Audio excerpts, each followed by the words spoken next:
Un débat sur Dieu a façonné 1700 ans d'histoire.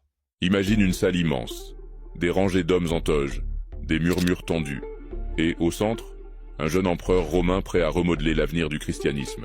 Nous sommes en 325, à Nicée, et ce qui va se décider ici va influencer plus de 1700 ans d'histoire.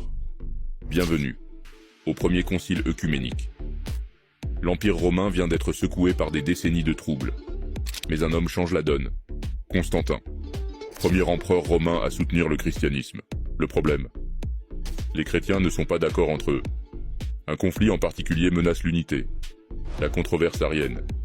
Un prêtre d'Alexandrie, Arius, affirme « Le Christ n'est pas égal au Père. Il a été créé, il a un commencement. » Pour beaucoup d'autres, c'est inacceptable. Pour eux, le Fils est éternel, consubstantiel, pleinement Dieu. Et Constantin, il ne veut qu'une chose, l'unité, un empire fracturé. Il convoque donc un grand rassemblement. Plus de 300 évêques arrivent, certains marqués par les persécutions, parfois mutilés. Tous viennent défendre leur vision de la foi. L'atmosphère est électrique. Les débats deviennent parfois violents. Un évêque aurait même, selon certaines sources, giflé Arius pendant un débat. Oui, ça a chauffé. La question centrale. Jésus est-il Dieu au même titre que le Père? Deux camps. Les partisans d'Arius. Jésus est inférieur, créé. Les défenseurs de l'égalité divine. Le Fils est éternel, non créé.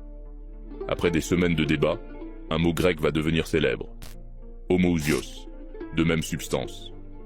Le concile déclare, le Fils est de même nature que le Père. Il est vrai Dieu, pas une création. Arius est condamné. Ses écrits sont brûlés. Et surtout, le credo de Nicée est rédigé. Ce texte sera récité dans des millions d'églises à travers les siècles. Ton plus grave. Le concile ne ferme pas totalement le débat. Les disputes continuent encore des décennies. Mais Nicée pose les bases d'une définition commune de la Trinité, d'une structure unifiée pour l'Église, d'un christianisme cohérent pour un empire immense.